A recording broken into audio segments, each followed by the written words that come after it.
Sandeep Aggarwal, probably the first entrepreneur who changed the e-commerce landscape from inventory led to marketplace. He has varied experience in bank as a banker, from Microsoft, working with Microsoft for a short stint, to starting Shop Clues in India, which has done quite well in the past few years. Now, Mr. Agarwal is shifting his gear into automobile industry. He has recently launched Droom.in, which is a marketplace for used car right now, but they have plans to get into new cars as well.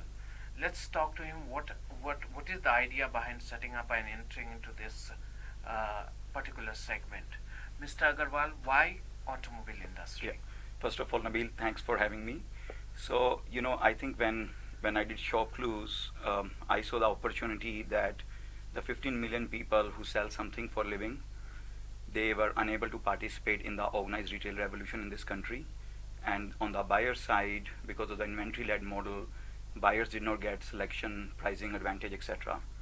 And when I was looking for my next, what I'm going to do next in my life, I noticed that automobile is a very sizable opportunity, but suffer from a lot of inefficiencies. It's probably one of the three things where human beings spend the most money in their entire life, and it has a lot of inefficiencies.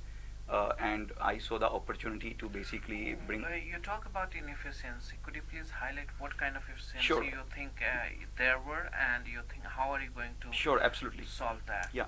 So if you think about in a used automobile, the variability of the product you are going to buy is huge. Uh, and in the used automobile, as they say, it is like buyer beware. You are inheriting something or you are going to buy something for which you have very little information. So the inefficiency is about trust. Trust is the single biggest reason where the transaction between two unknown people does not take place for the used vehicle. And the trust includes who is the seller, can I trust him? What about the vehicle and how are the conditions? Third is what about the documentation? Is it a genuine document? What if the car was a stolen car? So there are a lot of concerns and high anxiety buyer has, which we are trying to solve. On the other hand, there's another issue which is about the pricing.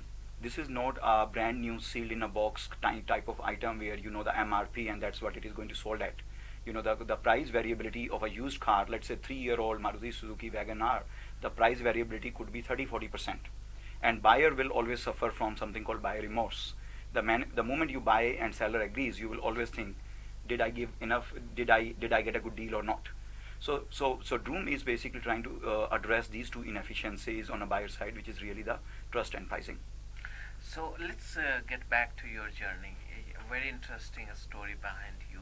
You started off as a banker, you worked with a software firm, and now entrepreneur. What journey been like?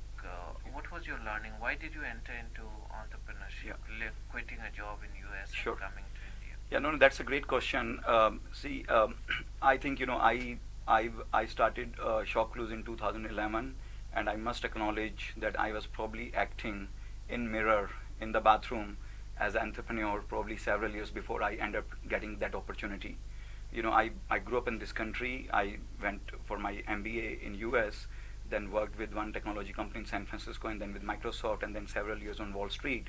And then, roughly around 2010, when I was covering the global internet sector as an analyst, I realized that India was getting ready for the prime time for consumer internet. And I thought, how many times as a human being you get an opportunity to create a category leader? And that is, I thought that, I reached to a stage where I thought the regret of not doing this will be bigger than anything I give up. I had a very rewarding career. I was very fortunate to work with four Fortune 100 companies in their headquarters in United States. But I thought I will regret rest of my life if I don't jump into this. So in 2011, I convinced three more people to come with me to this country. And in August 2011, we landed here. We were evidently NRIs because for 15 years none of us had lived in this country. We would only come for vacation, meet our parents, and go back. And so we started Shop Clues and launched on 21st November 2000. So you were away from the country. You didn't know market so closely. What was challenge when you were getting into consumer internet? So Right, right. Yeah, I think that's a great question again, because I think India is a very harsh country. Right now, it has become, when I'm doing Droom, I notice a huge change versus Shopcluse. But at the time of Shopcluse, we had come freshly from Silicon Valley, and challenges were a lot. First, for example, a lot of people who wanted to really work with you, but they always went for a name. They wanted to work with the well-known companies because a lot of these people were very young. They wanted to, they wanted to get married, and they did not want their future in-laws or their future wife or husband to think about, which company are you working, etc. That was one thing. Second thing was the professionalism. A lot of people, anyone who could come late would come late. Anyone who could lie will lie, and there were all sort of things we had to deal with.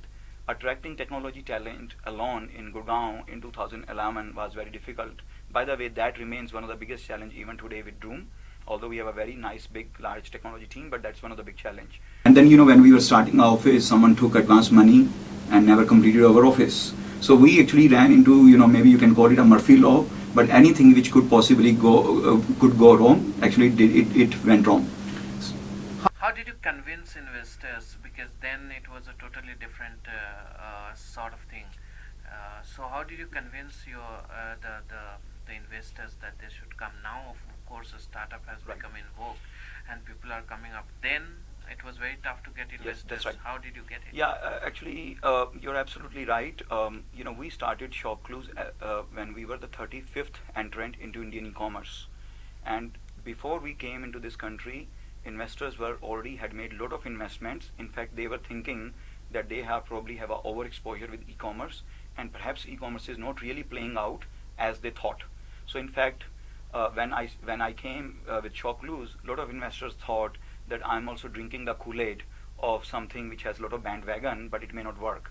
But because I bring with a lot of very clear vision, we had a lot of energy and passion, and we actually had a playbook how we are going to play into an Indian e-commerce for the next 10 years.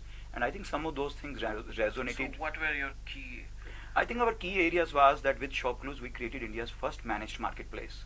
Before that, as you mentioned, India had a lot of inventory-led model, and a lot of companies were, they were spending very aggressively on marketing. They were promoting cash on delivery, and I found those to be very irrational things. First of all, I thought that if you're inventory-led model, you are really not harnessing everything which internet gives you as a platform, because buying something and then selling at a higher price, my ancestors did that 400 years back. But what does internet do differently is really a marketplace where you can empower someone who can source an item, and you can let someone buy who is looking for an item, and then you are enabling a handshake. So I saw that as an opportunity. But during that time, India was not ready for prime time for payments. India was not ready for prime time for fulfillment. And so that's why we created a managed marketplace, where we had a buyer on one side, seller on one side, but we managed the payment and fulfillment along with the catalog and all other aspects. And that worked very well, that resonated very well. While we were the 35th company, our messaging, our pitching to the investors was far different than any other pitch they had heard so far. Just you launched your Shopcluse, you had a very major crisis after your inside trading thing happened. How did you deal with that, and what was the experience like? Yeah. Because you were charged with the inside trading. That's with right. your previous company. Yeah, so look, this was never easy. I mean, this came as a big shock. I was visiting US with my family, visiting Disneyland and other places when this incident happened. And during that time, honestly, as an entrepreneur, I had three responsibility. I'm a father of two sons. I'm husband. I'm a son of my parents, and I'm an entrepreneur with running Shopcluse. So I had all of a sudden, I found myself to be in a deep crisis. And for Shopcluse, honestly, I immediately came up with a 9-month plan. First of all, we did not know how everything will plan out. So I think, as it takes 9 months for a baby to come out, same way we thought, how about we come up with a 9-month plan, where we thought that first 3 months, let's just focus on survival. So we basically... Was it an error of judgment, or what happened? Why did you really get into this? See, I think, look, my legal case is quite public, and I would probably refrain from making much statement. It's a judicial system will take its own course, and I'm hoping justice will prevail. But I would not like to basically make more comments about that. But I can tell you, for me, it was basically one of the most severe crises a human being can experience before losing your life. I had to, sir, I have to make sure my family is stabilized. I have to make sure my parents who are very old can bear it. I have to make sure my wife is okay. And then biggest thing is I had a responsibility of 550 people who worked at ShopClues at the time. And ShopClues that time was growing at the rate of 600% year over year, probably the fastest growing e-commerce company that time. And so and for my Yeah, yeah. Some in 12 you had 600% that's right. growth. That's right. So it was a very very fast growing company. So we had to lot of things so that we are in a survival mode. So first 3 months we basically did everything which brought survival. Then we brought stabilization, and towards the beginning of 2014 we started planning for a growth. So towards the beginning of 2014, company ended up raising another big round, and after that basically everyone was fully in comfortable Good with. to see you. You are back and you are again putting up another company that is. Thanks Nabil. That's I'm also happy to be back. so. And Coming back to your Droom.in, because we are automobile Sure. portal, Yes. so we'll talk about more Sure. automobiles. So, is it going to be only specific to automobiles, or are you going to extend it to aftermarket services, parts availability, and all? What Right. it is going Yeah. to be like? So, so Nabil, basically, Droom is India's first marketplace for automobile, and so we have a buyer on one side, seller on You one call side. it first, but there are other already e-commerce site which sells used cars, bikes, and Yeah, see, everything. but they, So why do you call yeah, yourself first? see, because we actually have a very different business model. Right now, maybe let me address. Right now, there are two type of offerings in the market. One is online classifieds. Online classifieds operate in 150 different used categories. You can buy a used furniture, you can buy a used car, and so on. You can look for a help, and so on. Uh, they basically offer free listings, and they basically, their contribution to this industry is whatever human being could do offline a few decades back, they can now do online. Right? Craigslist was the world's first online classifieds, and India we have two well-known classifieds. So they are operating in 150 categories, and they let you create free listings, and someone can find it, and but it is not a transaction. Second is we have online discovery platforms which give you a lot of rich content, side by side comparison of 2 3 cars, which is a new car coming under 5 lakh rupees, or what is the ex showroom or on road price of a car. And while giving that information, they take your first name, last name, email, and phone number, and then a potential seller can start calling you. So that's a lead generation model. But none of them are, in our view, both of them operate like an online media company. Actually, no different than, let's say, ETAuto. But we are in the business of enabling a transaction. So we are strictly focused on what are the things which serve as an impediment why a transaction between two unknown people may not take place. And let's remove those impediments so the transaction can take place. So how are you building trust among the buyer and seller? What how will somebody trust what is your pricing is correct? Right. So, so as far as trust is concerned, we see trust in 3 buckets. One is the trust about the seller, second is trust about the vehicle, and third is trust about the documentation around the vehicle. So on a seller side, we have done 3 things. First of all, anyone who sells, we do a quicker or a Twitter or Facebook style verification. So everyone can become a verified seller. Rather than you are seeing a seller's ad in an online classified, you are calling him. You do not know whether he's going to talk in English or Hindi. He's going to be he's educated or not educated. He's rude or courteous. You do not know anything. What we do is to begin with, we verify each and every seller. Once they are verified, we give them a badge which buyer can see that he is verified by Droom, which is a symbol of higher safety. Second thing what we do is we have a concept called pro seller. Some of the sellers who sell vehicles for living, our team actually personally verify them, and we also have their banking information. So I would say that we have a higher KYC for those sellers. So which is a higher symbol of trust.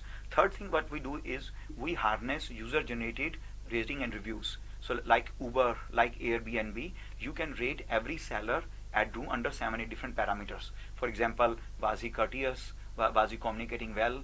Did you find value for money, and so on? How do you plan to capture the market? What is your idea? How will you go ahead with this? Yeah. What is your marketing plan? Yeah. And you have 2 investors right now. That's right. What kind of investment you have made so far? So Nabil, we actually have not, let me address your last part of the question first. We actually have not disclosed the exact basically amount of the money, but we are very well capitalized. We have raised tens of crore rupees from the investors in Japan, Silicon Valley, and in Middle East. So we have, and these are the institutional level investors. We are in the mid of closing our next round of funding. So far, company has raised. The next investor is from India or outside? This is going to be again an overseas global institutional investor, and we have not. What kind of investment it is? Well, we have not made any disclosure yet, Nabil, but hopefully we'll come back to you and share it at appropriate time. But 2 rounds of capital we closed. First round was done in May of 2014. Second one was done in October of 2014. And now we have closed another round, which we have not disclosed yet. So currently it's used market. Do you plan to get into new car business, new vehicle business also, and how are you going to do it? Yes. So are you going to have some kind of relation with the manufacturers? Yes. as well? Yes. So Nabil, so far we have built one of the largest collection for the used automobile, whether it is motorcycle, scooter, car, luxury car, super bikes. In fact, we have a most basic cars like Maruti Suzuki Wagon R or Alto or Hyundai i10, but we also have Lamborghini, Ferrari, and Aston Martin. So we have all of those things. So and we have bicycles listing by end of this week. In fact, we have a helicopters and a single engine and double engine smaller planes will also be listed. So one is we are building the largest collection of everything used automobile in India. And for that we have 2 types of sellers: B2C seller, which is a dealer, or a C2C seller, which is perhaps you and I selling. So that is what we are doing so far. Now gradually we are getting into bringing we also feel there's a lot of inefficiencies when you buy a new vehicle. For example, there's a 6 to 8% margin when you buy a new vehicle. That margin is typically captured by a dealer. Then there's a lot of incentive offered by the OEMs to the dealer. Sometimes that full incentive does not reach to the buyer. We feel that using our technologies and data, we can remove some of those inefficiencies where seller gets more business, buyer gets more effective price, and everyone is basically experiencing a win-win situation in the ecosystem. So next month we will be actually launching 2-wheelers, which will be new, and then following month we will be launching. Who is the OEM? So far we have tied up with Mahindra. So all the Mahindra 2-wheelers will be available on Droom starting from next month. Okay. Entire range? Yes, entire range of the 2-wheelers. Okay. And in terms of cars? Cars, we honestly look, the cars we will be thinking of launching as a new cars in our platform in September, October time frame. We will honestly go by, each OEM. I have no name to share right now, but honestly we will be. Currently the passenger vehicle market size is around 3 million in India. That's right. So what kind of market size do you see for online transaction of these vehicles? Right. So how do you see the growth there? Right. So Nabil, the 3 million number you mentioned, it is actually for the new vehicles. And for every new car, there is roughly 1.2 used car is sold in India. 2012 was the first year where India where used automobiles market became bigger than the new one. So we are actually talking about then roughly 6.5 million actually total vehicles. We see that as addressable opportunity because we are operating in both in new and used. So for us that is our opportunity. Second is roughly 12 to 15 million 2-wheelers are sold. For every new 2-wheeler, there's roughly, as per our estimate, 1.3 to 1.4 used 2-wheelers are sold. So that is roughly 35 million. So and then there are 3-wheelers, there's tractors, there's a bus, truck, van, jeep, and all those things. If you combine all those things together, our estimate is India produce roughly 50 million total transactions worth $100 billion annually. And there's a $25 billion of services ecosystem around it. Right? Out of that, our estimate is whether it is online classifieds or the discovery platform and Droom, they are enabling perhaps 0.5% of the total market. So it is very low penetrated online.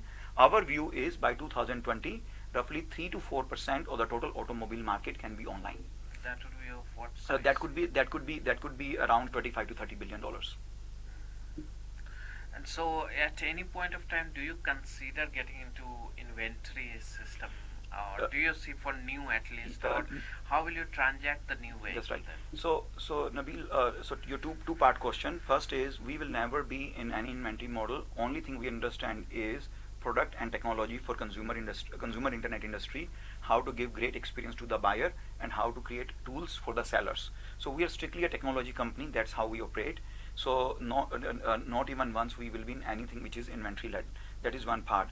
Second is when, as far as the new opportunity is concerned, actually it is very exciting. For example, right now 25% of the people who are buying new car have actually a used car to turn in. It's called exchange program. If you look at US, Western Europe, Japan, exchange account for roughly 75%. Whenever you are buying a new car, you turn into your new used car to the same dealer because of the convenience. In India, that trend is now picking up.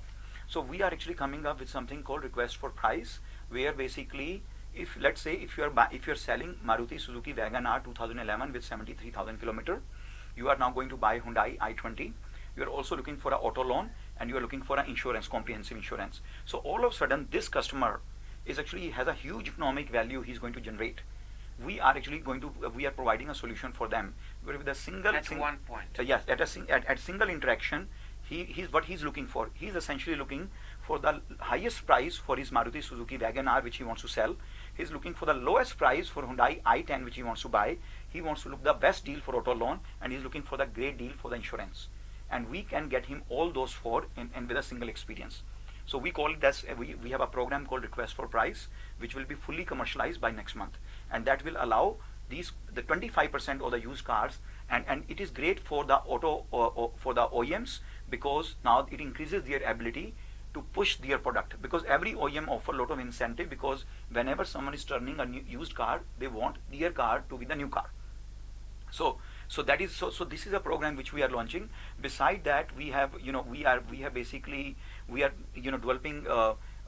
developing a relationship with a lot of OEMs. For example, if you're selling a used car, how about we can OEMs have so how will you get him the new car? That's what so how we will get a new car is basically you submit a request for price at Droom, that I want to buy this car. We ask what is exterior color, what is the interior color, what exactly is the variant you are looking for. You are looking for manual or stick shift. We take all that information. Then we ask what is the timing. Do you want to buy this week, next week, this month, next month, or next quarter? Do you have existing car you want to sell in? And then are you looking for auto insurance and auto loan? These are the information we take, and then we make this available to the thousands of auto dealers who work with us. And if thousands of dealers are competing, how the dealers work with you? The dealers sign up. They use our platform. So if you submit the same request which I just described, a lot of dealers will get to see that, and then they can choose to submit a competitive bid. Okay. So think about it. When more dealers are bidding for it, there is a similar thing mechanism that Mahindra has also introduced under Indian Blue Books. So, and you also have some kind of tie-up with their used car business, Mahindra First Choice. So is this not an overlap of interest?